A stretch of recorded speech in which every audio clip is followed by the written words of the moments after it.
Hi hello welcome to my YouTube channel.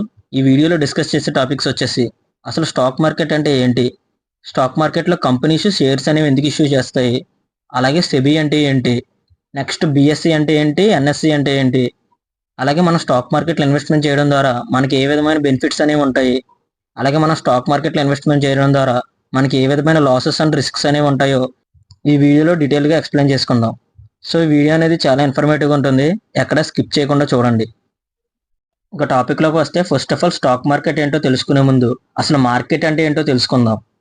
ఎక్కడైతే buyers and sellers కలిపి అమ్మకాలు కొనుగోలు జరుపుతారో ఆ ప్రదేశాన్ని మార్కెట్ అంటారు. అంటే బయ్యర్స్ అండ్ సెల్లర్స్ కలిపి గూడ్స్ అండ్ సర్వీసెస్ అలాగే ఫినాన్షియల్ ఇన్స్ట్రుమెంట్ని ఎక్స్చేంజ్ చేసుకునే ప్రదేశాన్ని మార్కెట్ అంటారు. నెక్స్ట్ ఈ మార్కెట్లో ఎన్ని టైప్స్ ఉన్నాయో ఇప్పుడు చూద్దాం. ఫస్ట్ది వచ్చేసి గూడ్స్ మార్కెట్, అంటే ఫిజికల్ ప్రొడక్ట్స్ అంటే like groceries, clothes or electronics, వీటిని అమ్మకాలు కొనుగోలు జరిపే ప్రదేశాన్ని గూడ్స్ మార్కెట్ అంటారు. అలాగే నెక్స్ట్ సర్వీస్ మార్కెట్ చూసుకుంటే consulting, education or health care. అలాగే next stock market, buying and selling shares of companies, అంటే కంపెనీ యొక్క షేర్స్ని బయింగ్ అండ్ సెల్లింగ్ చేయడాన్ని స్టాక్ మార్కెట్ అంటారు. నెక్స్ట్ చూసుకుంటే ఫోరెక్స్ మార్కెట్, అంటే ట్రేడింగ్ కరెన్సీస్, అంటే కరెన్సీస్ మధ్య ట్రేడింగ్ చేయడాన్ని ఫోరెక్స్ మార్కెట్ అంటారు. నెక్స్ట్ కమోడిటీ మార్కెట్, అంటే ఎక్కడైతే రా materials like gold, silver or crude oil ఎక్కడైతే లభిస్తాయో ప్రదేశాన్ని కమోడిటీ మార్కెట్ అంటారు. ఇది ఓవరాల్గా మార్కెట్ అంటే ఏంటి, మార్కెట్లో ఉన్న రకాలు. ఇంకా నెక్స్ట్ టాపిక్ చూసుకుంటే ఫినాన్షియల్ మార్కెట్ అంటే ఏంటో తెలుసుకుందాం. ఎక్కడైతే ఫినాన్షియల్ ప్రొడక్ట్స్ అమ్మకాలు కొనుగోలు జరుపుతామో ఆ ప్రదేశాన్ని ఫినాన్షియల్ మార్కెట్ అని అంటారు. అంటే ఫినాన్షియల్ ప్రొడక్ట్స్ అంటే stocks, bonds, currencies and derivatives, ఇవి ఎక్కడైతే లభిస్తాయో ఆ ప్రదేశాన్ని ఫినాన్షియల్ మార్కెట్ అంటాము. ఈ ఫినాన్షియల్ మార్కెట్ ద్వారా మనం ఇన్వెస్ట్మెంట్ చేయొచ్చు, అలాగే ఎకనామిక్ గ్రోత్ని ప్రమోట్ చేయొచ్చు. నెక్స్ట్ మన దగ్గర ఉన్న రిసోర్సెస్ని ఎఫిషియన్స్గా యూస్ చేసుకోవచ్చు. ఇది ఓవరాల్గా ఫినాన్షియల్ మార్కెట్ అంటే. ఇంకా నెక్స్ట్ టాపిక్ చూసుకుంటే ఈ ఫినాన్షియల్ మార్కెట్స్లో ఎన్ని రకాలు ఉన్నాయో ఇప్పుడు తెలుసుకుందాం. ఇంకా ఫస్ట్ టైప్ చూసుకుంటే క్యాపిటల్ మార్కెట్, అంటే లాంగ్ టర్మ్ ఇన్వెస్ట్మెంట్ చేసుకోవచ్చు. For example stock market and bond market. Next చూసుకుంటే money market, for short term borrowing and lending. For example చూసుకుంటే treasury bills and commercial papers. Next forex market, అంటే currencies మీద trading చేయడం. For example USD, INR పేరుతోటి మనం trading అనేది చేయవచ్చు. Next derivative market, అంటే ఏదైనా అండర్లయింగ్ అసెట్ మీద మనం కాంట్రాక్ట్ బేస్ మీద ట్రేడింగ్ అనేది చేయవచ్చు. For example futures and options. ఇవి ఓవరాల్గా types of financial markets. Next topic చూసుకుంటే ఫినాన్షియల్ ప్రొడక్ట్స్. ఇప్పుడు వీటి గురించి డీటెయిల్గా ఎక్స్ప్లెయిన్ చేసుకుందాం. ఫస్ట్ది వచ్చేసి ఈక్విటీ ప్రొడక్ట్స్, అంటే షేర్స్. ఫర్ ఎగ్జాంపుల్ మనం కనుక ఏదైనా షేర్స్లో ఇన్వెస్ట్మెంట్ చేసామంటే ఆ కంపెనీకి మనం కూడా ఓనర్ కింద రిప్రజెంట్ చేయవచ్చు. ఫర్ ఎగ్జాంపుల్గా చూసుకుంటే రిలయన్స్, ఇన్ఫోసిస్ షేర్స్. నెక్స్ట్ చూసుకుంటే డెప్ట్ ప్రొడక్ట్స్, అంటే మనకు లోన్స్ అనేవి ప్రొవైడ్ చేస్తాయి ఫిక్స్డ్ రిటర్న్స్కి. For example bonds and debentures. Next mutual funds, అంటే మనం సేవ్ చేసుకునే అమౌంట్ మ్యూచువల్ ఫండ్స్లో ఇన్వెస్ట్మెంట్ చేయడం ద్వారా వాటిని ప్రొఫెషనల్స్ అనేవాళ్ళు మేనేజ్ చేసి మనకి ప్రాఫిట్స్ అనేవి ఇస్తారు. For example equity funds and డెప్ట్ ఫండ్స్. నెక్స్ట్ చూసుకుంటే ఎక్స్చేంజ్ ట్రేడెడ్ ఫండ్స్, అంటే ఈటీఎఫ్స్. ఇది కూడా మ్యూచువల్ ఫండ్స్కి సిమిలర్గా ఉంటుంది, కాకపోతే స్టాక్స్ రూపంలో ఇవి ట్రేడ్ అవుతూ ఉంటాయి. For example Nifty 50 ETF. Next derivatives, అంటే ఈ ప్రొడక్ట్స్ అనేవి కాంట్రాక్ట్ బేస్డ్ మీద అండర్లయింగ్ ఎసెట్ మీద డిపెండ్ అయి ఉంటాయి, like stocks, currencies or commodities. Example చూసుకుంటే futures and options. Next currencies, అంటే డిఫరెంట్ పెయిర్ ఆఫ్ కరెన్సీస్ మీద మనం ట్రేడింగ్ అనేది చేయవచ్చు. ఫర్ ఎగ్జాంపుల్ చూసుకుంటే euro USD and USD INR. Next last products చూసుకుంటే commodities, trading physical goods or raw materials. For example gold, silver, wheat. ఇవి ఓవరాల్గా financial products అంటే. ఐ హోప్ మీకు క్లారిటీగా అర్థమైంది అనుకుంటున్నాను, చాలా డీటెయిల్గా ఎక్స్ప్లెయిన్ చేశాను. ఒకసారి అక్కడ మెన్షన్ చేశాను కాబట్టి ఒకసారి జాగ్రత్తగా చదువుకోండి.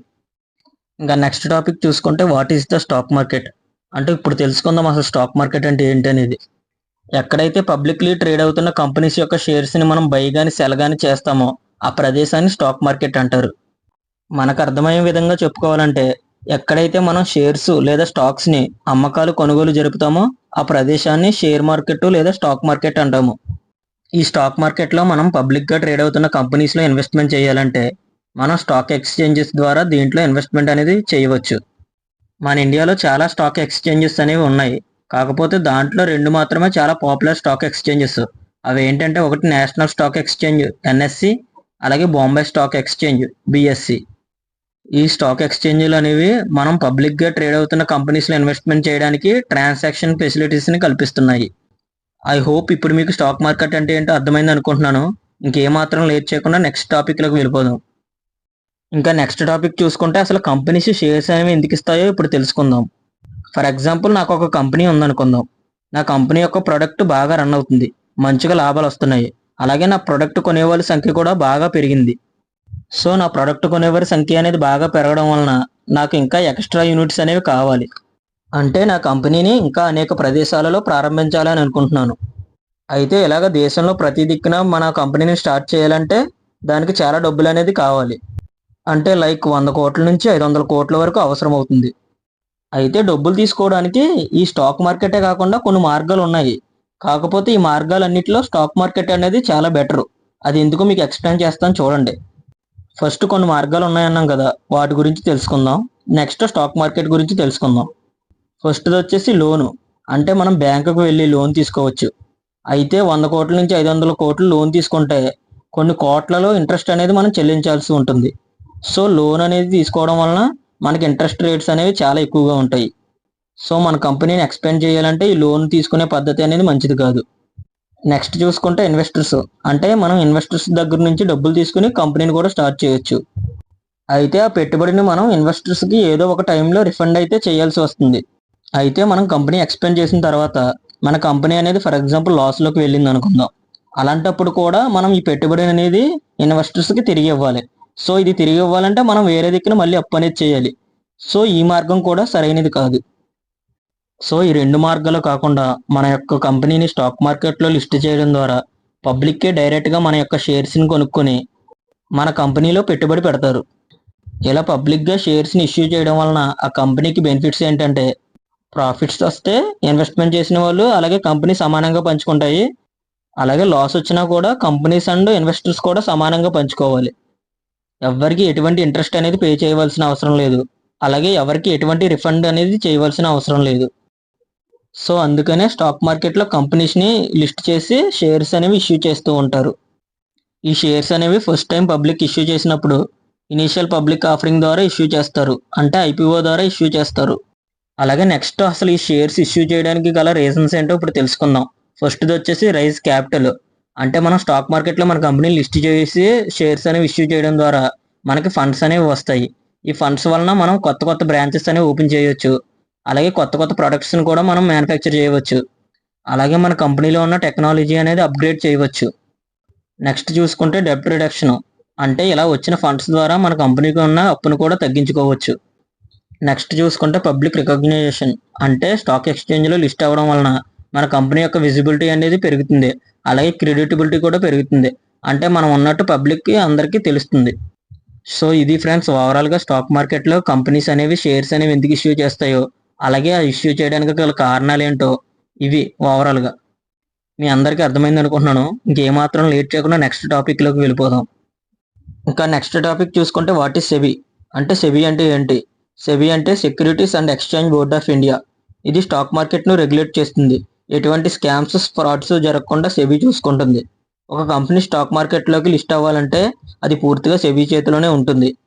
ఇంకా నెక్స్ట్ సెబీ యొక్క కీ ఫంక్షన్స్ చూసుకుంటే ఫస్ట్ది వచ్చేసి రెగ్యులేషన్ ఆఫ్ స్టాక్ ఎక్స్చేంజెస్, సెకండ్ది వచ్చేసి ప్రొటెక్షన్ ఆఫ్ ఇన్వెస్టర్స్, థర్డ్ది వచ్చేసి డెవలప్మెంట్ ఆఫ్ ది మార్కెట్, ఫోర్త్ది వచ్చేసి supervision of the market intermediates, ఫిఫ్త్ది వచ్చేసి ఎన్ఫోర్స్మెంట్ ఆఫ్ లాస్. సో ఇవి ఓవరాల్గా సెబీ యొక్క కీ ఫంక్షన్స్.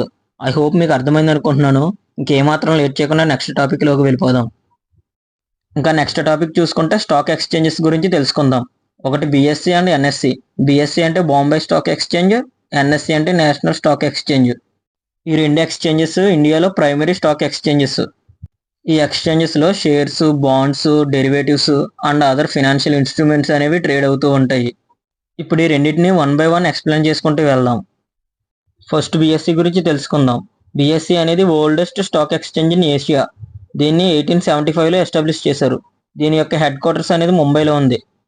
ఈ బిఎస్సికి సెన్సెక్స్ అనేది ఇండికేటర్ కింద పనిచేస్తుంది. అంటే ఒక కంపెనీ యొక్క షేర్ వాల్యూ ఇంక్రీజ్ అవుతుందా లేదా డిక్రీజ్ అవుతుందా అని తెలిపేదే ఇండికేటర్. దీనినే సెన్సెక్స్ అని అంటాము. ఈ సెన్సెక్స్ టాప్ 30 కంపెనీస్ని ఇండికేట్ చేస్తుంది. అలాగే బీఎస్సీలో మార్కెట్ పార్టిసిపెంట్స్ చూసుకుంటే investors, trade shares and mutual funds and bonds. ఇంకా రీచ్ చూసుకుంటే ఈ బీఎస్సీలో ప్రజెంట్ 5,000 కన్నా ఎక్కువ కంపెనీలు లిస్ట్ అయి ఉన్నాయి. అలాగే ప్లాట్ఫామ్ చూసుకుంటే ఈ బీఎస్సీ ఫాస్ట్ ట్రాన్సాక్షన్ చేయడానికి ఎలక్ట్రానిక్ ట్రేడింగ్ ప్లాట్ఫామ్స్ను యూజ్ చేస్తుంది. ఇది ఓవరాల్గా బీఎస్సీ అంటే ఫ్రెండ్స్. ఐ హోప్ మీకు అర్థమైంది అనుకుంటున్నాను. నెక్స్ట్ ఎన్ఎస్సీ అంటే ఏంటో చూద్దాం. ఇంకా నెక్స్ట్ ఎన్ఎస్సీ గురించి చూసుకుంటే ఎన్ఎస్సీ అనేది largest stock exchange in India. దీన్ని 1992లో ఎస్టాబ్లిష్ చేశారు. దీని యొక్క హెడ్ క్వార్టర్స్ అనేది ముంబైలో ఉంది. ఈ ఎన్ఎస్సీకి నిఫ్టీ అనేది ఇండికేటర్గా పనిచేస్తుంది. అంటే ఒక కంపెనీ యొక్క షేర్ వాల్యూ ఇంక్రీజ్ అయ్యిందా లేదా డిక్రీజ్ అయ్యిందా అని తెలిపేదే ఇండికేటర్. దీన్నే నిఫ్టీ అంటాము. ఈ నిఫ్టీ అనేది టాప్ 50 కంపెనీస్ని ఇండికేట్ చేస్తుంది. దీనిని నిఫ్టీ 50 అని కూడా అంటారు. ఈ ఎన్ఎస్సీ అనేది అడ్వాన్స్డ్ ఎలక్ట్రానిక్ ట్రేడింగ్ సిస్టమ్ని యూజ్ చేస్తుంది. ఈ ఎన్ఎస్సీ యొక్క ఫోకస్ చూసుకుంటే offers trading in stocks, derivatives, currencies and commodities. దీని యొక్క ఫోకస్ అనేది ఈ ఫ్యాక్టర్స్ మీద ఉంటుంది. ఈ ఎన్ఎస్సీ యొక్క రీచ్ చూసుకుంటే లార్జ్ ఇన్స్టిట్యూషనల్ ఇన్వెస్టర్స్ కూడా ఎఫిషియన్స్గా ఇన్వెస్ట్ చేయవచ్చు. ఇది ఓవరాల్గా ఎన్ఎస్సీ అంటే ఫ్రెండ్స్. ఐ హోప్ మీకు అర్థమైంది అనుకుంటున్నాను. ఇది ఓవరాల్గా బీఎస్సీ అంటే ఏంటి, ఎన్ఎస్సీ అంటే ఏంటో తెలుసుకున్నాం. ఇంకేమాత్రం లేట్ చేయకుండా నెక్స్ట్ టాపిక్లోకి వెళ్ళిపోదాం. ఇంకా నెక్స్ట్ టాపిక్ గురించి డిస్కస్ చేసుకుంటే మనం కనుక స్టాక్ మార్కెట్లో ఇన్వెస్ట్మెంట్ చేస్తే మనకు ఉండే బెనిఫిట్స్ ఏంటో ఇప్పుడు తెలుసుకుందాం. ఫస్ట్ వచ్చేసి క్యాపిటల్ అప్రిసియేషన్. స్టాక్ మార్కెట్లో షేర్స్ యొక్క వాల్యూస్ అనేవి ఓవర్ ఆఫ్ టైం పీరియడ్లో ఇంక్రీజ్ అవుతూ ఉంటాయి. ఫర్ ఎగ్జాంపుల్ మనం టీసీఎస్లో 3,500 పర్ షేర్ని 100 షేర్స్ కొన్నాము. మనం బై చేసిన తర్వాత షేర్ వాల్యూ అనేది 3,500 నుంచి 4,000కి వెళ్ళింది. అప్పుడు మనం ఇన్వెస్ట్మెంట్ చేసిన అమౌంట్ వచ్చేసి 3,50,000 కాస్త 4 lakhs అయింది. సో ఈ విధంగా క్యాపిటల్ అనేది అప్రిసియేషన్ అవుతూ ఉంటుంది. సో స్టాక్ మార్కెట్లో ఇది ఒక బెనిఫిట్ మనకి. ఇంకా నెక్స్ట్ చూసుకుంటే డివిడెండ్ ఇన్కమ్. డివిడెండ్ అంటే ఫర్ ఎగ్జాంపుల్ మనం ఏదైనా కంపెనీలో ఇన్వెస్ట్మెంట్ చేసామనుకో, ఆ కంపెనీకి ప్రాఫిట్స్ వస్తే కనుక ఆ ప్రాఫిట్లో కొంత భాగాన్ని మనకి ఇస్తుంది. దీన్నే డివిడెండ్ అంటారు. For example Infosys declared 16.50 per share అనుకుందాం. ఈ డివిడెండ్ని ఫినాన్షియల్ ఇయర్ 2023లో ప్రకటించింది అనుకుందాం. అంటే ఆ కంపెనీలో మనకు 100 షేర్స్ ఉన్నాయనుకుందాం. అప్పుడు మనం ఎర్న్ చేసింది వచ్చేసి 1,615 రూపీస్ అవుతుంది. సో ఇది డివిడెండ్ ఇన్కమ్ అంటారు. సో ఈ విధంగా కూడా మనకు బెనిఫిట్స్ అనేవి ఉంటుంది. నెక్స్ట్ లాస్ట్ వచ్చేసి ఓనర్షిప్ ఇన్ ది కంపెనీ. అంటే మనం కనుక ఏదైనా స్టాక్లో కనుక ఇన్వెస్ట్మెంట్ చేసామంటే ఆ కంపెనీలో మనకు కూడా ఓనర్షిప్ అనేది వస్తుంది. సో ఇది కూడా మనకు బెనిఫిట్ కింద ఉంటుంది స్టాక్ మార్కెట్లో ఇన్వెస్ట్మెంట్ చేయడం ద్వారా.